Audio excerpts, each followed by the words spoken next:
The kettle begins to hum, a soft, domestic whistle that underlines the sudden privacy of the loft. You ignore the canvases and the skyline view, walking directly toward the kitchenette. Your movements are fluid, the silk of your warrior's grace, robes swishing softly against the hardwood floor until you are standing directly in front of Julian. You lean your hip against the marble counter, your shoulder nearly brushing his chest, effectively pinning him between the stove and your focused presence. You talk a lot about the truth of things, Julian, but I think you're still hiding behind your sketches and your stories. Julian's breath hitches, his hand hovering over the handle of the kettle as he looks down at you. The playful bravado he wore on the bridge has melted away, replaced by a raw, genuine heat that makes the small kitchen feel very small indeed. I think you're the first person in a long time to actually call my bluff, Wyndra. He turns fully toward you, abandoning the tea. He rests his hands on the counter on either side of you, his tall frame leaning in until your personal space is entirely occupied by the scent of cedarwood and the warmth of his body. His hazel eyes are darker now, focused entirely on the curve of your lips. The truth is, I've been trying to impress you since the moment I saw you at the Trocadero. And the truth is, I'm terrified that if I stop talking, you'll realize I'm just a man who's completely captivated by you. The kettle reaches a boil, the steam rising in a white plume behind him, but neither of you moves to stop it. Julian's gaze is heavy, his hands twitching as if he wants to pull you against him, but is waiting for your final permission. The distance between you is a mere breath, the air thick with the promise of the night's final secret.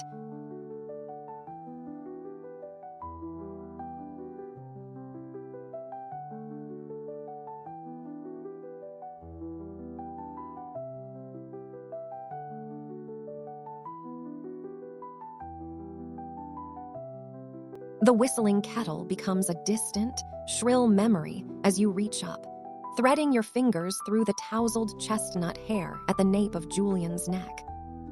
You pull him down, silencing his frantic admissions with a kiss that is as commanding as it is desperate. Julian lets out a muffled sound of relief against your lips, his hands instantly finding your waist to pull you flush against him. The warrior's grace, silk of your robes bunches between your bodies, a thin barrier against the heat radiating from him. Unlike the tentative touches on the bridge, this is a claim, a silent agreement that the games of the evening are over. The strategist in me says you've talked enough, Julian. He pulls back just a fraction, his hazel eyes clouded with dazed affection, his breath hitching as he traces the line of your jaw with his thumb. I think I've forgotten every word I ever knew. You're a dangerous woman, Wyndra. You dismantle a man's pride as easily as you navigate the city. He lifts you slightly, seating you on the edge of the marble counter. His hands slide up your ribs, the warmth of his palms seeping through the cerulean fabric. The soft glow of the atelier's amber lamps casts long, flickering shadows against the brick walls and leaning canvases. I wanted to show you the soul of Paris, but I think I'd much rather spend the rest of the night discovering yours. The kettle finally clicks off, leaving the loft in a heavy, expectant silence. Julian stands between your knees, his hands resting on your thighs, his gaze alternating between your eyes and your mouth. The air is thick with the scent of linseed oil and the sudden, overwhelming proximity of a man who has stopped performing and started feeling.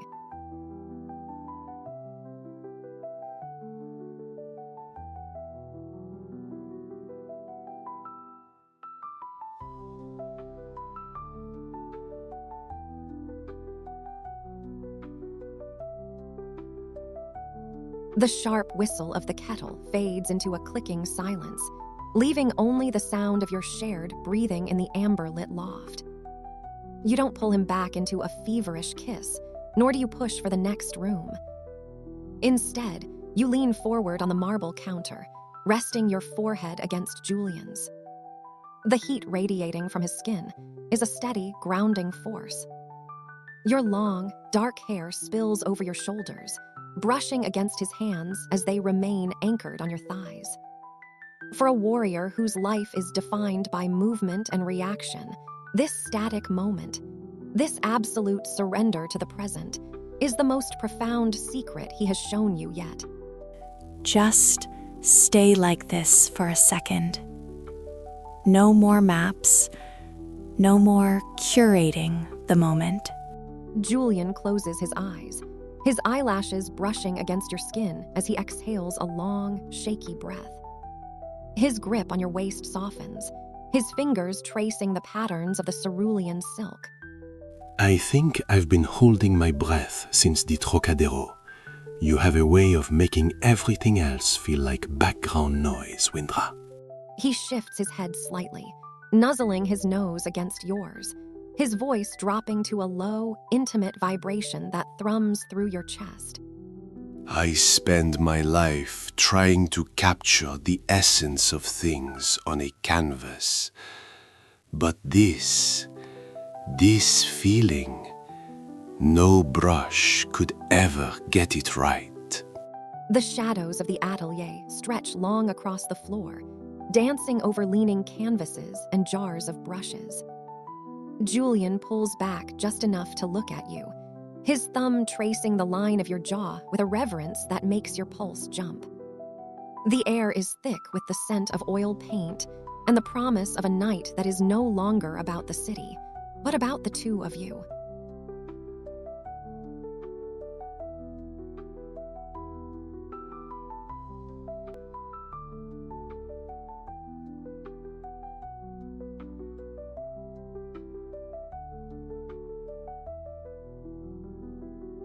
The soft, amber light of the atelier catches the silver of your giant sword's hilt, but your focus is entirely on the man standing between your knees.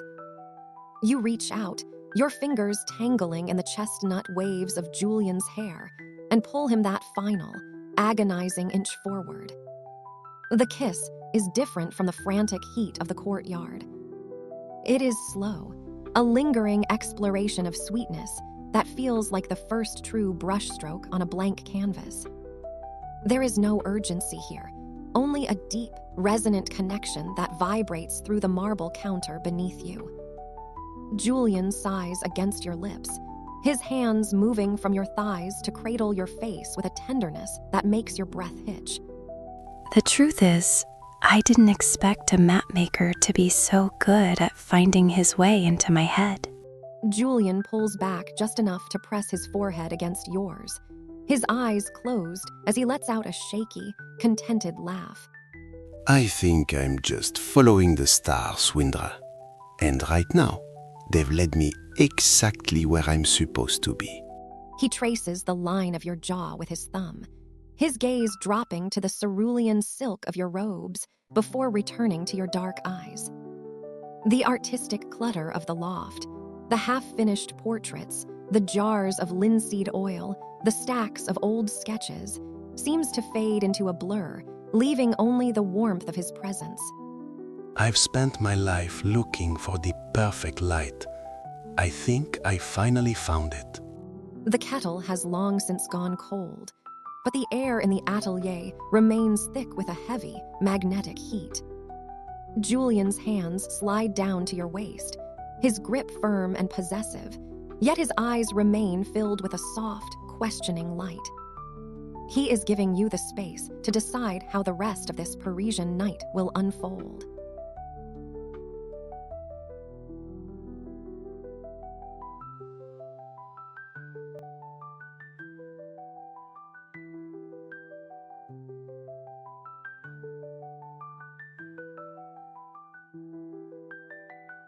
The soft hum of the city is a distant memory up here among the skylights. You look at Julian, your dark eyes searching his for a flicker of the tour guide who met you at the Trocadero. Is this the part where you ask me to stay, or are you still curating the ending? Julian's hands, still resting on your waist as you sit atop the marble counter, tighten slightly. He lets out a soft, self-deprecating laugh, his hazel eyes crinkling with a warmth that feels entirely unscripted. I think my curation skills failed the moment you kissed me on the bridge. I'm well past the point of following a plan, Wyndra. He steps even closer, his chest now brushing against the cerulean silk of your robes.